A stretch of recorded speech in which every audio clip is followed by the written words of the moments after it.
poursuit ce journal au Havre où dans quelques instants, le volcan rouvre au public après 3 ans et demi de travaux. Le concert de réinauguration de l'Orchestre national de Lille va commencer dans moins d'1 heure dans la grande salle.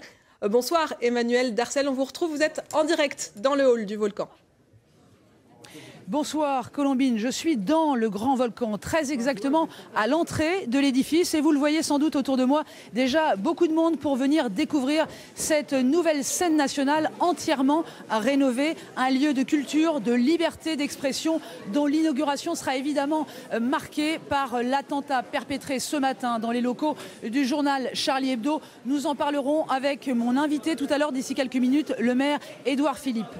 La décision de revoir complètement l'œuvre d'Oscar Niemeyer a été prise en 2010. Les travaux ont été lancés fin 2011. Des travaux longs, compliqués. Retour sur un vaste chantier. Bénédicte Drouet. Le volcan, un édifice unique au monde, emblématique de la ville du Havre et inscrit au patrimoine mondial de l'UNESCO. Mais souvenez-vous, il y a 4 ans, c'était ça. Un bâtiment vieillissant, plus aux normes et boudé par les Havrais. Depuis l'ouverture du volcan, ce lieu a toujours été un lieu éventé que les Havrais fréquentaient avec réticence. Alors il y a du monde le soir, à 8 h du soir, au moment de l'ouverture des représentations, mais dans la journée, il n'y a personne. Avec l'autorisation d'Oscar Niemeyer, la ville entreprend de rénover et de restructurer en profondeur l'œuvre de l'architecte brésilien. Un défi de taille. On a cassé des grands pans de dalles de manière à libérer au nord et au sud très largement les entrées et de manière à ce qu'on descende naturellement vers cette place basse. Le chantier est lancé en 2012 et va réserver son lot de surprises, des bonnes avec la découverte de cette peinture, mais aussi des mauvaises avec la présence d'amiante qui retarde le chantier. Les travaux vont durer 3 ans, coûter 50 millions d'euros et pénaliser les commerçants du quartier. On a perdu, moi personnellement en tant que restaurateur, au mois de juillet 37% et au mois d'août 41% du chiffre d'affaires, ce qui est catastrophique. Et d'autres voix s'élèvent aussi pour dénoncer certaines libertés prises par rapport à l'œuvre initiale de Niemeyer. L'apparition d'un local de désenfumage sur le sommet du volcan n'est pas passée inaperçue. Ce bâtiment avait vraiment besoin d'être restauré, ça c'est sûr, mais maintenant, voilà, est-ce que les bons choix ont été faits? Je ne sais pas. Je pense qu'on peut restaurer des lieux sans les dénaturer. Après ce long sommeil, le grand volcan est maintenant prêt à accueillir le public et les artistes. Quant au chantier, il ne s'achèvera qu'à l'automne prochain avec l'ouverture de la médiathèque. L'ancien maire du Havre, Antoine Ruffnac, avait rendu visite à Oscar Niemeyer au Brésil pour discuter avec l'architecte de cette réhabilitation. Et c'est sous le mandat de son successeur que le volcan rouvre aujourd'hui. Emmanuel, vous êtes avec Édouard Philippe. Oui, Édouard Philippe, bonsoir. Bonsoir.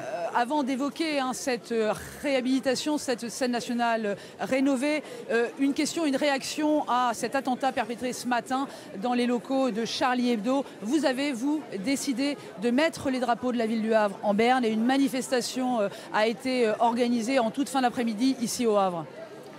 Oui, on a mis les drapeaux en berne pour une raison simple, c'est que l'attentat de ce matin a suscité chez moi, mais je crois chez tous les Havrais, à la fois une réaction de très grande tristesse et aussi de très grande colère.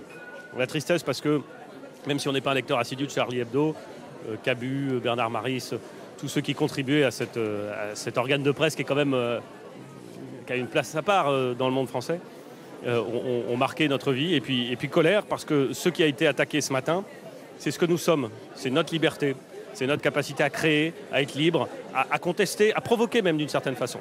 Et c'est ça qui a été remis en cause de la façon la plus brutale possible. Et donc il y a une envie de faire quelque chose, pas dans la colère chaude, pas dans l'agressivité, mais dans le rassemblement, dans l'union, et colère, tristesse, mais il y a aussi beaucoup de confiance, parce que notre pays, il est fort. Et quand il est uni, il est très fort, et il peut surmonter tout, y compris ça. Alors, nous sommes ici dans un lieu de culture, nous sommes ici dans un lieu de liberté, d'expression. Ça a été un chantier compliqué, ce chantier du volcan. Ah oui. Ça a été un chantier parfois polémique. On a même, pour certains, dénaturé le lieu Oscar Niemeyer. Est-ce que c'est une veine polémique? Alors, à mon avis, elle est complètement vaine, pour plusieurs raisons. D'abord parce que Oscar Niemeyer lui-même a signé les plans. de la rénovation. On a été le voir dans son atelier. Son atelier a travaillé avec nous à la rénovation de l'objet qu'il avait construit en 1982. Donc, si Niemeyer est d'accord, je pense que la polémique est vaine. Ce qui est vrai, en revanche, c'est que ça a été un chantier compliqué parce que l'objet est architecturalement compliqué, emblématique aussi. 3 ans et demi de travaux. Cela dit, on a terminé. On récupère une salle exceptionnelle avec un confort acoustique exceptionnel, avec une accessibilité pour les personnes qui ont du mal à se déplacer bien supérieure, avec un confort d'usage qui est bien supérieur et avec une ouverture sur la ville. Ce qui n'est pas rien parce que le volcan était un peu un trou noir au milieu de la ville. On y descendait peu parce qu'il était sombre, parce qu'il y avait beaucoup de recoins. Aujourd'hui, c'est plus ouvert, c'est plus lumineux, c'est plus ouvert sur la ville et c'est bien mieux. Alors justement, avec cet outil, qu'est-ce que vous souhaitez voir mettre en œuvre ici comme politique culturelle? Alors, des politiques culturelles assez variées. D'abord parce que nous avons ici la possibilité d'accueillir désormais notamment des concerts musicaux, enfin des concerts, dans des conditions qui n'ont rien à voir avec ce qui prévalait jusqu'à présent. En 82, Jean-Claude Casatsu, qui va diriger ce soir, était reparti furieux de la mauvaise acoustique de la salle. Aujourd'hui, elle est exceptionnelle et c'est très bien ainsi. Donc des concerts, des spectacles, du théâtre, mais aussi à partir du mois de septembre et du mois d'octobre, une nouvelle bibliothèque, une grande bibliothèque, ouverte y compris le dimanche, qui va permettre d'accueillir beaucoup de Havrais dans un lieu rénové, dans un lieu qui sera magnifique et qui là aussi développe et complète une politique culturelle. Merci Édouard Philippe. Je vous laisse inaugurer cette nouvelle scène nationale. Ce sera à 19h30.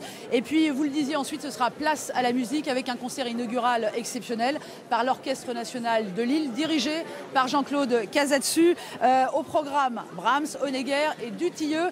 Je vous retrouve en tout cas dans quelques minutes pour une édition bête scène entièrement consacrée à cet événement, l'inauguration du Grand Volcan.